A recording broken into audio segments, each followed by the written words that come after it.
తదుపరి సింహరాశి. సింహరాశి వారికి ఆగస్టు మాసంలో చాలా కష్టకాలంగా చెప్పబడుతూ ఉంది. మీరు అనుకున్న పనులు ఏవి కూడా ముందుకు వెళ్ళలేకపోవటం, నా అనుకున్న వారితోనే అవమానాలు కలగడం, కుటుంబంలో చికాకులు, భార్యాభర్తల మధ్య కూడాను విభేదాలు రావటం, ఏ నిర్ణయం తీసుకున్నా అది ముందుకు సాగలేకపోవటం, పిల్లలు మొండితనంగా వ్యవహరించడం, అలాగే మీ ఇంట్లో ఉండేటువంటి పెద్దల అనారోగ్యం మీకు చాలా బాధాకరంగా మారడం, ముఖ్యంగా మాతృవర్గం వారి నుంచి మరణ వార్తలు వింటూ సూతకాలు పాటించాల్సినటువంటి పరిస్థితులు ఏర్పడుతూ ఉన్నాయి. ముఖ్యంగా వివాహ ప్రయత్నాలు ఈ మాసంలో అంతగా యోగించవు అని చెప్పుకోవచ్చు. అలాగే సంతానపరమైనటువంటి యోగం కూడా ఈ యొక్క ఆగస్టు మాసంలో అంత యోగదాయకంగా లేదు. అలాగే సంతానం కోసం చేయించుకునేటువంటి శస్త్రచికిత్సలు కానివ్వండి, వైద్యం ద్వారా సంతానాన్ని పొందాలనుకునేటువంటి వారికి కానివ్వండి, అంత శ్రేయోదాయకంగా కాదు, ఉండదు అని చెప్పవచ్చు. అలాగే విద్యార్థులు కూడా కష్టపడుతూ ఉంటారు, కానీ తగిన గుర్తింపు లేకపోవటం, వారు పరీక్షలు రాసిన ఉత్తీర్ణత కలగబోవడంతో వారికి మానసికమైనటువంటి ఒక వేదనతో ఉంటూ ఉంటారు. ఇలాంటి సమయంలో తల్లిదండ్రులు వారికి ఊరటనిస్తూ దగ్గర ఉండి పర్వాలేదు, తర్వాతైనా మరలా చదువుకొని రాయవచ్చు పరీక్షలు అని చెప్పి వారికి సపోర్టు తెలియజేయాలి అనేది ముఖ్యమైనటువంటి సూచన.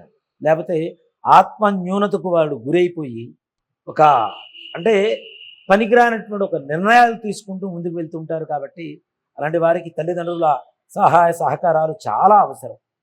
అలాగే మీరు మాట్లాడేటువంటి ప్రతి మాట కూడాను చెడుగానే అర్థం చేసుకునేటువంటి వ్యక్తులు ఎక్కువగా మీకు తారసపడుతూ ఉంటారు.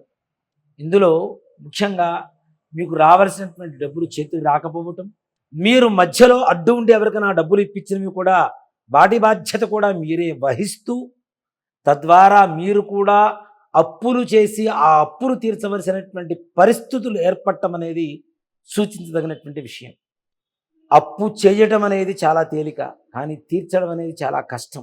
అందుకనే మధ్యవర్తిగా కూడాను ఈ సమయంలో ఎవ్వరికీ అప్పులు ఇప్పించవద్దు, మీ చేతి నుండి డబ్బులు ఇవ్వవద్దు. ఇచ్చిన డబ్బులు వెనక్కి రావు, మీరు ఇప్పించినవి కూడా మీరే బాధ్యత వహించాలి.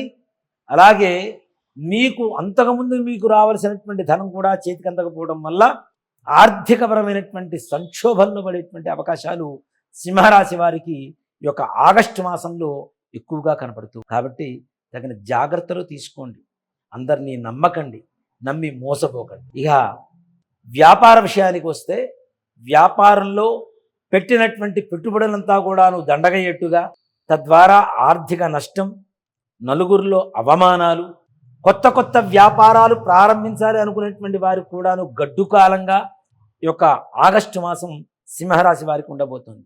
కాబట్టి కొత్త పెట్టుబడులు పెట్టకండి. పాత వాటిల్లో కూడాను అమ్ముకోకుండా ఏవైనా నిల్వ ఉంచుకోదగితే భవిష్యత్తులో తప్పనిసరిగా మంచి లాభాన్ని తెచ్చిపెడతాయి. కాబట్టి అవి అట్లా నిల్వ ఉంచుకోవడం అనేది సూచించదగినటువంటి విషయం. అలాగే విదేశీ ప్రయాణం వారికి కూడాను ఈ యొక్క మాసంలో చుక్క ఎదురుగానే ఉంటుంది. అంటే వారికి తొందరగా పనులు పూర్తి కావు, తద్వారా నిరాశ నిస్పృహలకు లోనవ్వటం, బాధపడటం, మనం వెళ్ళలేమా అనుకునేటువంటి పరిస్థితులకు రావడం కూడా కనబడుతూ ఉంటుంది. కానీ భవిష్యత్తులో బాగుంటుంది కాబట్టి నిరాశ చెందకండి. అలాగే వ్యాపారం, రియల్ ఎస్టేట్ వ్యాపారం చేసేటువంటి వారికి కూడాను అంతకుముందు కొన్నటువంటి భూములు ఈ సమయంలో అమ్మకుండా ఉండడమే మంచిది. తద్వారా ఎక్కువగా కోర్టు వ్యవహారాలు, పోలీస్ కేసులు అయ్యేటువంటి సూచనలు కూడా కనబడుతున్నాయి. కాబట్టి తగిన జాగ్రత్తలు తీసుకోవడం మంచిది. ఇక వ్యవసాయ రంగానికి వస్తే, సింహరాశిలో ఉండేటువంటి వారు రేటు పెరుగుతుంది అనుకున్న సమయంలో ఇవాళ తొందరపడి ఏదో ఉన్నటువంటి ధాన్యాన్ని అమ్ముకోవడం, తద్వారా వాళ్ళు అనుకున్నటువంటి గిట్టుబాటు ధర రాకపోవటం, ఆర్థిక నష్టం అనేది ఎక్కువగా కనబడుతూ ఉంటుంది సింహరాశి వారికి. ఇక షేర్ మార్కెట్ వ్యవహారానికి వెళ్తే, ఈ మాసంలో షేర్ మార్కెట్ వ్యవహారానికి అసలు వెళ్లకుండా ఉండడం అనేదే సూచించదగినటువంటి చాలా పెద్ద సూచనగా చెప్తూ ఉంటాం. ఏమాత్రం రూపాయి పెట్టుబడి పెట్టినా మీరు పెట్టినట్టు పోవడమే తప్పితే రావడం అనేది జరగదు. కాబట్టి జాగ్రత్త వహించండి, 1-2 సార్లు ఆలోచించండి సింహరాశి వాళ్ళు. ఇక సింహరాశి వారిలో రాజకీయ నాయకులకు కూడా ఈ యొక్క ఆగస్టు మాసంలో కొంచెం ప్రమాదకరంగానే ఉంది.